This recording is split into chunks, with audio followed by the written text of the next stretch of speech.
juga dengan politisi dan politikus. Dan polisi. Ah Bapak, kalau polisi lebih jelek lagi.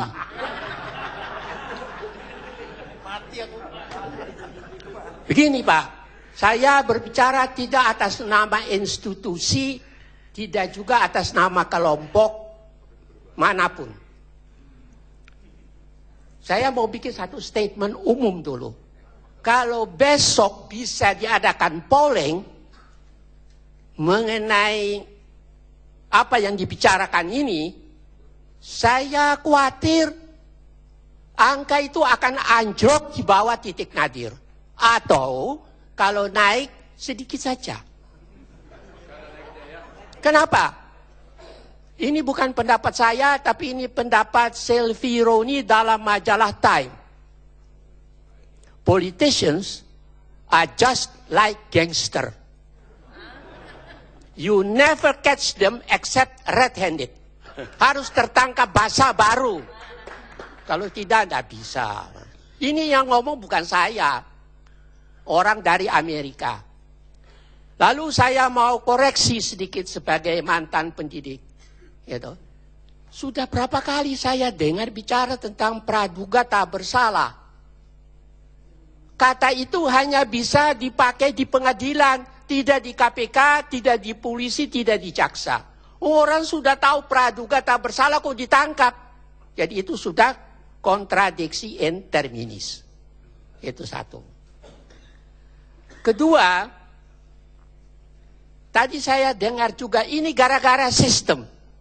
Tapi ini orang-orang yang tiap kali mempergunakan sistem ada dalam arti jelek, tapi ada juga dalam arti baik. Rakyat kan bingung.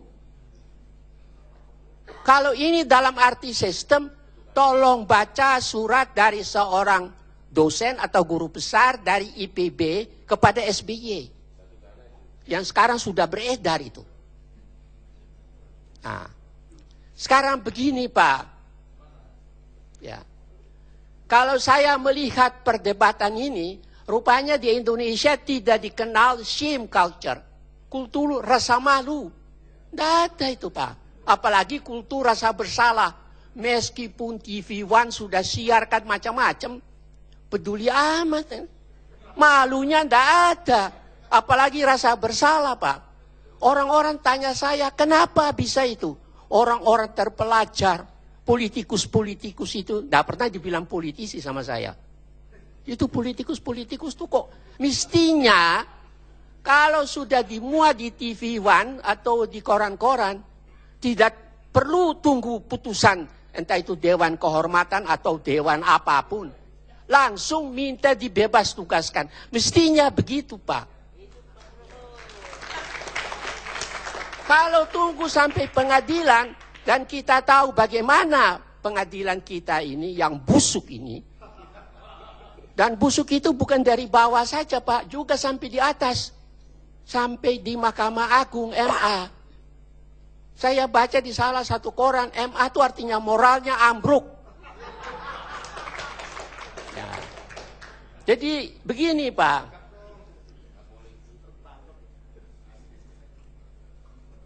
Saya boleh anjurkan, tidak usah bikin macam-macam itu.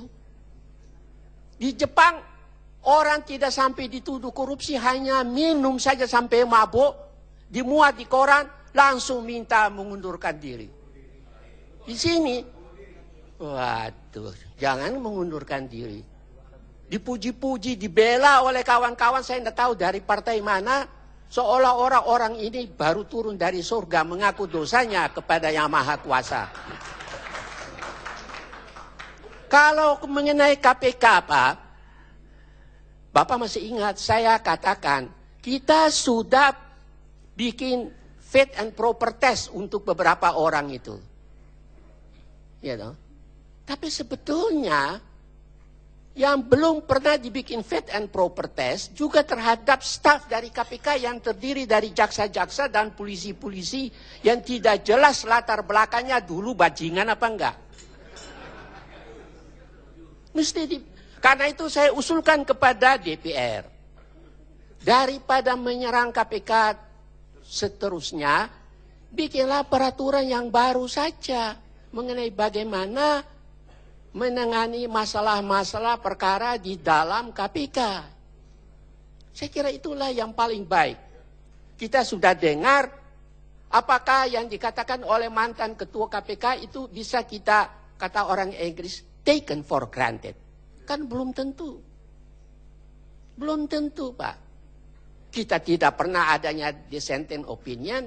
Orang tidak, ketua KPK berdiri sendiri sudah, atau duduk menyampaikan kesimpulan sendiri, orang sudah bilang itu sudah kacau. Kalau kacau, maka menurut saya ada beberapa kesimpulan yang disebut power by remote control, dari jauh. Bisa oleh penguasa, bisa oleh konglomerat hitam, bisa juga oleh siapa saja, atau kelompok-kelompok kekuatan politik di dalam masyarakat, untuk bikin semua ini tidak beres. Ini rakyat sekarang ini tidak tahu, apalagi kalau dengar perdebatan. Saya sebetulnya terus terang tidak mau berdebat sama para politisi ini. Atau para politikus ini.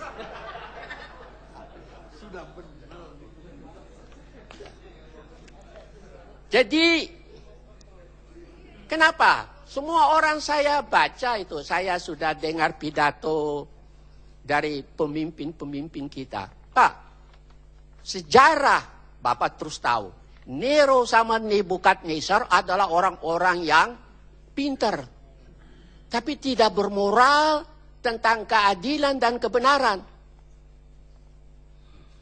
Beratus tahun kemudian, saya tuh baru tahu setelah masuk sekolah menengah, anjing di rumah saya dinamakan Nero. Yaitu bekas kaisar yang dipuja-puji pada waktu dulu. Jangan-jangan pemimpin-pemimpin kita juga satu waktu dikasih nama anjing juga, kan begitu. Bayangkan. Gitu. Lalu, tapi Nero membakar kota Roma, Pak. kenapa Pak? Nero itu yang membakar kota Roma. Iya Pak. Tapi Nebukadnezar juga kalau Bapak baca sejarahnya. Apalagi sekarang direkam ini. Gaya daripada orang-orang berdebat ini saya sendiri ngeri melihatnya. Betul Pak. Bapak, apa sudah pernah digigit oleh tikus? Kalau belum ya jangan itu. Saya tidak mau digigit oleh tikus itu. Gitu. Mereka itu lupa, menurut hemat saya, kalau saya boleh bilang sama orang KPK, everyone is equal before the law. Jadi mestinya tidak boleh ada tebang pilih. Ya. Sekarang ada beberapa kelompok sini membela si A. Andai kata satu waktu KPK mengatakan ini orang-orang yang terlibat, itu bagaimana mau membela lagi? Muka itu mau ditaruh di mana, Pak? Dicuci dengan rinso pun juga tidak akan menolong. Ya. Jadi saya hanya ingin menyampaikan kepada siapa saja, jangan pelihara anak-anak macam politikus. Kalau sudah jadi besar, dia gigit ke sana kemari. Terima kasih. Pak,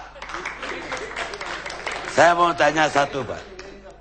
Ini Sir Ernest John Ben, penulis politik Inggris, mengatakan, politik itu adalah seni mencari masalah, lalu mendiagnosis secara salah, dan memberikan solusi yang salah pula.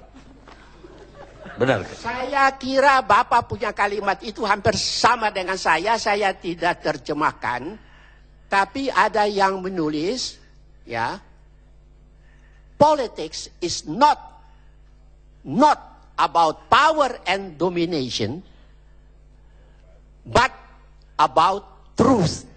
Nah, saya itu terus itu yang sekarang paling susah dicari di Republik Indonesia. Kita istirahat saja, nak, Pak Ustaz.